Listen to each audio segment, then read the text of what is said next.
बैठे ही लोगों तक पहुंचाने के लिए ई गवर्नेंस का एक नया मॉडल तैयार किया है। हमने सरकारी योजनाओं एवं सेवाओं को परिवार पहचान पत्र से जोड़ा गया है। हमारी बिना खर्ची पर्ची के नौकरी देने, ऑनलाइन ट्रांसफर, पढ़ी लिखी पंचायतों और अंत्योदय अभियान की आज पूरे देश में चर्चा है। अपने तीसरे कार्यकाल में हम विकास और जन कल्याण के इस दौर को आगे बढ़ाते हुए समय की जरूरत के अनुसार नए निर्णय ले रहे हैं। हमने हरियाणवी एक को सूत्र मानकर पूरे प्रदेश में समान रूप से विकास कार्य किए हैं और आज हरियाणा विकास के मामले में देश के अग्रणी राज्यों में खड़ा है। साथियों, अब हरियाणा के विकास को हम 3 गुना गति से, रफ्तार से लेकर के जाएंगे। हमने जनसेवा का दायित्व संभालने के बाद पहली कैबिनेट की मीटिंग में ही किडनी के रोग से पीड़ित रोगियों के लिए सभी सरकारी हेल्थ और आज गरीब से गरीब व्यक्ति तक योजनाओं का लाभ पहुंच रहा है। अंत्योदय हमारा संकल्प भी है और लोग आड़े न आए, इसके लिए हमने हैप्पी योजना शुरू की है। गरीब परिवार अब रोडवेज की बसों में सालाना 1000 किलोमीटर तक मुफ्त में यात्रा कर रहे हैं। मुख्यमंत्री विवाह शगुन योजना के तहत गरीब परिवारों की बेटियों की शादी पर 71,000 रुपए तक का शुल्क दिया जाता है। गरीबों के सर के लिए प्रधानमंत्री आवास योजना के तहत 47,573 मकान बनाए गए हैं। इसके अलावा लगभग 14,000 मकान बनाए जा रहे हैं। मित्रों, साथ ही हमने गरीबी परिवारों के लिए 14 शहरों में 15,256 गरीब परिवारों को 30-30 गज के प्लाट दिए हैं। हमने गाँव में 100-100 गज और महाग्राम में 50-50 गज के प्लाट देने शुरू कर दिए हैं।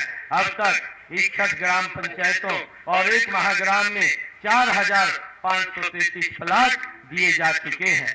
पीएम सूर्य मुफ्त बिजली योजना के तहत प्रदेश में 31 मार्च 2025 तक 1 लाख घरों की छतों पर मुफ्त में सोलर सिस्टम लगाने का लक्ष्य हमने रखा है। इस योजना में अब तक 12,285 सोलर सिस्टम लगाए जा चुके हैं। मुझे ये खुशी है आप लोगों की हमारी नीतियों के केंद्र में आज पूरे देश में केवल हरियाणा प्रदेश ही है जो किसान की सभी 24 फसलें की खरीद न्यूनतम समर्थन मूल्य पर कर है। साथ ही 133 करोड़ रुपया पिछली जो बकाया राशि थी उसको भी माफ कर दिया है।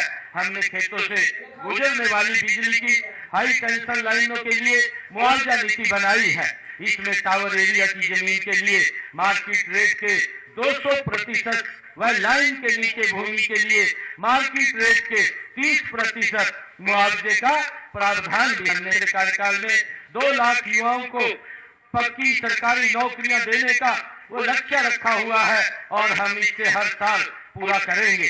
पहले की सरकारों में कैसे ठेकेदारों के हाथों हमारे युवाओं का शोषण होता था, हमने उनको शोषण से बचाने के लिए कानून बनाकर युवाओं के भविष्य की भी सुरक्षित किया है। अब रिटायरमेंट की उम्र तक उन्हें कोई हटा नहीं पाएगा। युवाओं को डंकी रूट से विदेश भेजने वाले लोगों की जालसाजी से बचाने के लिए विदेश सहयोग विभाग बनाया गया है। अब युवाओं के कॉलेज में ही निःशुल्क पासपोर्ट बनाए जा रहे हैं। अब तक 35,000 से अधिक युवाओं के पासपोर्ट बनाए जा चुके हैं। भाइयों बहनों, हमारे युवाओं ने खेलों में प्रदेश और देश का 1/3 राशन डिपो महिलाओं को देने का प्रावधान ये किया गया है।